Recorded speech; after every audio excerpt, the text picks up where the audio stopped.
Eu tenho aqui diante de mim, no meu colo, a Bíblia. E ela, aberta no Novo Testamento, no Evangelho de João, que diz assim: no último dia, o grande dia da festa, levantou-se Jesus e exclamou: se alguém tem sede, venha a mim e beba. Quem crer em mim, como diz a Escritura, do seu interior fluirão rios de água viva. E isto Jesus disse com respeito ao Espírito Santo que haveriam de receber os que nele crescem, pois o Espírito até esse momento não fora dado, porque Jesus ainda não havia sido glorificado. Interessante é que Jesus estava no meio da festa dos judeus, era o último dia da festa, e naquele dia um sacerdote incumbido pelo seu turno de desenvolver aquele rito, conforme por sorte lhe caísse a data, ele pegava um cântaro de ouro e ele descia em procissão do templo, onde hoje você vê nas fotografias de Jerusalém as mesquitas, a mesquita do Domo da Rocha, que tem o Domo Dourado, e a mesquita de El-Aqsa, que estão ali no meio do conflito todo da questão de Israel com os palestinos e com os árabes. Naquele tempo, nos dias de Jesus, não era assim. O que havia ali era o templo dos judeus, que já chegou a ser, em alguma ocasião, considerado uma das maravilhas do mundo. Nos dias de Jesus ele havia sido construído ou reconstruído por Herodes o Grande. Então, mas esse é o cenário, esse é o contexto histórico, esse é o momento, essa é a grandiosidade. E nesse dia, o sacerdote pega esse cântaro de ouro e, para cumprir uma profecia do profeta Ezequiel, no capítulo 47, que dizia que do altar oriental do templo nasceriam e brotariam águas vivas, que escorreriam do templo, desceriam as encostas dos montes sobre os quais Jerusalém está edificada, entrariam pelo ribeiro de Cedron, iriam correndo por todos os canais e os vades e os vales e os penhascos naturais, até pegar a descida que vai de Jerusalém para Jericó e correr por dentro dos Quênias, até chegar em Jericó, atravessar a Campina, mergulhar no Jordão, entrar no Mar Morto e, fazendo essa viagem inteira, essas águas purificadas, elas, e torrentes de águas vivas que nasceriam no altar do templo, teriam consigo o poder de fazer com que, aonde quer que elas passassem, tudo revivesse. Se fosse deserto, viraria pomar. Se fosse um ermo, se transformaria num jardim. Se fosse as campinas do Jordão, que já são férteis, elas pululariam com peixes, animais e toda sorte de animárias possíveis. Entrando no Mar Morto, que o nome já diz que é absolutamente morto, o Mar Morto ressuscitaria e nasceriam toda sorte de peixes e de seres viventes de água ali se reproduziriam. E à volta, diz lá o texto de Isaías, de Ezequiel 47, que até o deserto do Negueb em volta, que é caracterizado, entre outras coisas, pelas montanhas de En-Gedi, que são montanhas relacionadas na Bíblia a afeto, a afeição, a cantares, a poesia, a amor romântico, que até essa região iria ficar completamente impregnada de uma beleza do Éden.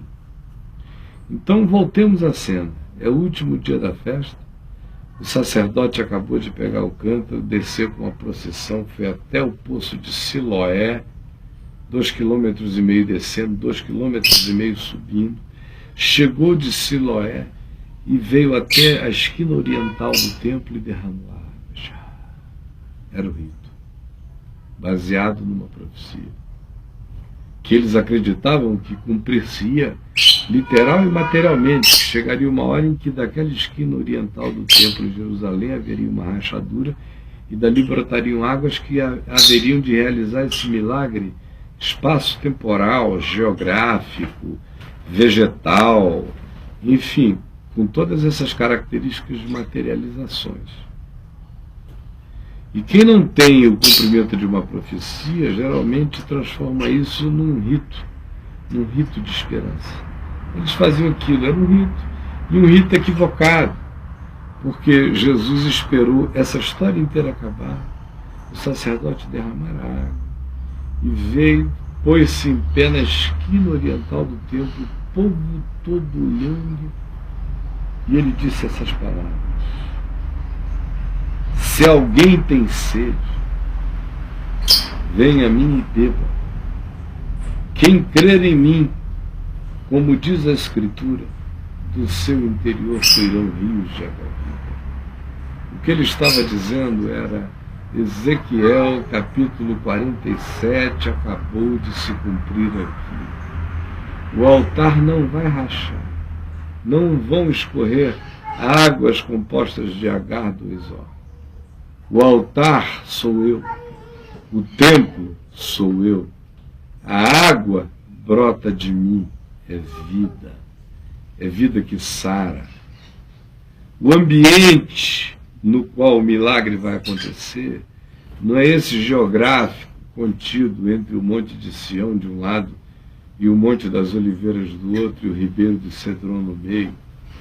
Não é este. O ambiente no qual esse milagre vai acontecer é nos lugares escabrosos do interior de vocês, porque essa água que vai brotar em favor de todo aquele que crê em mim é o Espírito Santo. De modo que nós estamos falando de um milagre interior que se cumpriu aqui. Quem ficar olhando para a materialidade desse altar não vai ver nada. Mas quem olhar para mim, crer que eu sou o templo de Ezequiel, aquele templo que Ezequiel construiu com natureza quântica, porque engenheiro nenhum da Terra pode construí-lo. Ele começa como um quadradinho feito de poucos côvados, uma caixa d'água, e quem entrar ali dentro, ao entrar nesse ambiente, vai levando a surpresa de que ele cresce é para dentro, é para dentro, é para dentro, é para dentro, é para dentro, somente uma arquitetura de natureza quântica ou supraquântica, que é espiritual, é que poderia mostrar uma edificação que cresce para dentro e que segue a lógica do que a palavra de Deus diz quando afirma que os céus dos céus do lado de fora não podem conter a Deus, mas Ele que colocou a eternidade no coração do homem habita com o quebrantado e com o contrito de coração. Então Jesus está dizendo, esse milagre é para dentro. Quando esse rio brotar, e se alguém tiver sede, é só vir a mim e beber nessa água, pela fé.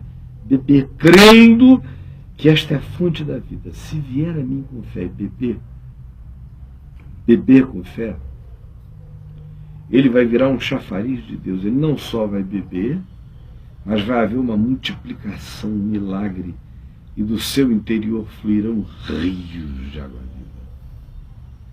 No texto de Ezequiel, ao qual Jesus estava fazendo menção, dizendo que ele estava tendo seu cumprimento existencial, espiritual, psicológico, portanto, no ambiente interno do coração e não das ambiências geográficas de Jerusalém, lá está dito que isso aconteceria num processo, que de repente as águas iriam cobrir o cotovelo, depois os pés, depois o joelho, depois os lombos, depois o dorso, depois o queixo, até que o indivíduo iria nadar abraçado naquelas águas de vida.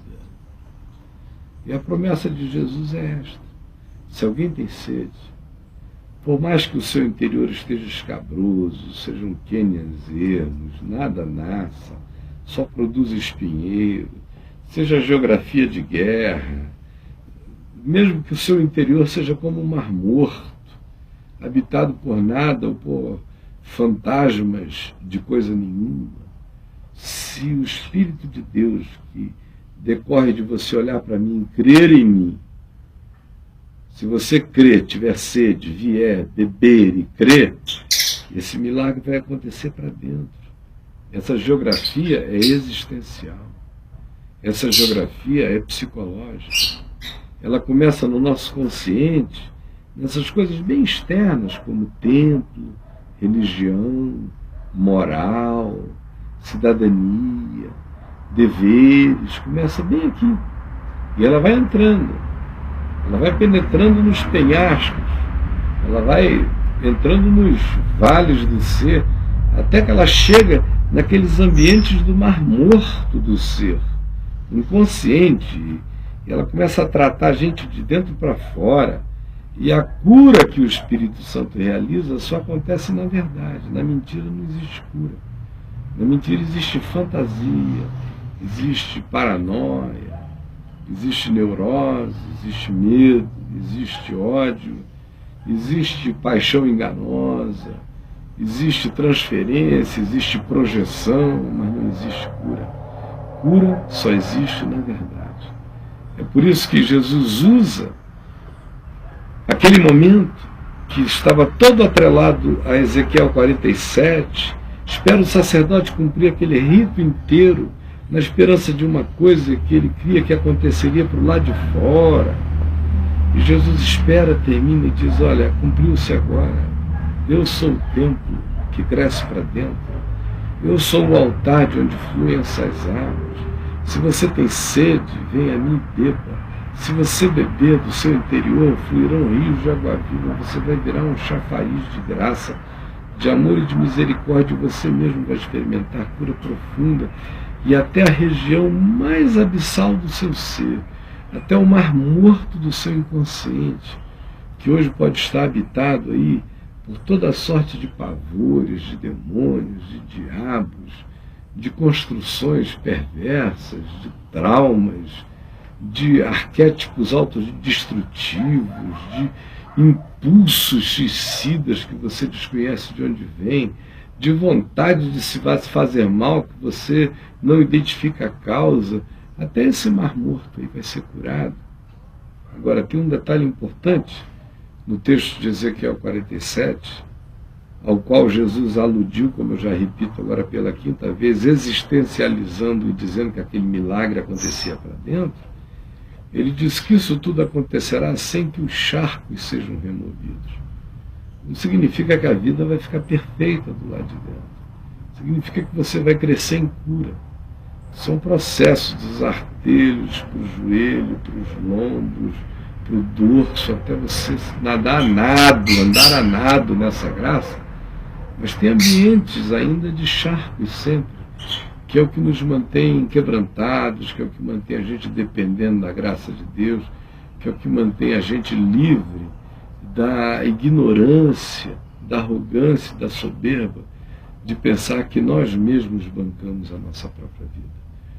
Interessante na convocação de Jesus aqui em João 7, de 37 adiante, é que ele diz, se alguém tem sede, ele está falando de uma coisa que é presente tenso, está acontecendo agora, é já, é hoje, é tem. Porque se você não tiver sede, Jesus não tem nada a oferecer a você. Ele disse que os sãos não precisam de médico e sim os doentes. Então, se o cara não disser, eu preciso de Deus, eu tenho sede de Deus, eu quero Deus, Deus não tem nada para dar a ele, não tem nada de Deus que o sirva, porque se isso não nascer numa vontade, numa consciência, numa necessidade da pessoa, não há nada de Deus que seja a ela auferido como benefício para ela própria, você entendeu? Então, se alguém tem sede, se alguém tem essa vontade de mim, se alguém tem essa vontade de vida, se alguém tem essa vontade de amor, se alguém tem essa vontade de paz, se alguém tem essa vontade de conciliação, se alguém tem essa vontade de fazer o melhor, se alguém tem essa vontade de eternidade, de não ficar preso só ao tempo e ao espaço, escravizado à referência da morte. Se alguém quer mais do que isso, vem a mim e beba. E aí o milagre vai acontecer para dentro, essa água vai penetrando, penetrando, penetrando, é o Espírito de Deus que vai, até o dia em que você vai virar um chafariz de Deus por lá de fora. Você entendeu? Esse é um encontro aqui singelo, não tem nenhuma proposta de autoajuda, não tem nenhuma pedagogia, não estou aqui lhe propondo barganha nenhuma, tudo isso é simples, é de graça, acontece com quem quiser e aonde estiver, depende de você querer. Eu não participo desse milagre, você está pensando que eu participo? Eu sou apenas um faminto e sedento que, pela graça de Deus, botou a boca nesse altar eterno e bebeu de Jesus. E sei que a água é viva. E pela misericórdia dele, tenho experimentado no meu ser muita cura no meu espírito, na minha mente, na minha alma, nos meus valores, na minha visão da vida, na minha conversão à certeza de que sem amor nada aproveitará nessa vida. Só por isso que eu estou aqui. O resto é com você, meu irmão.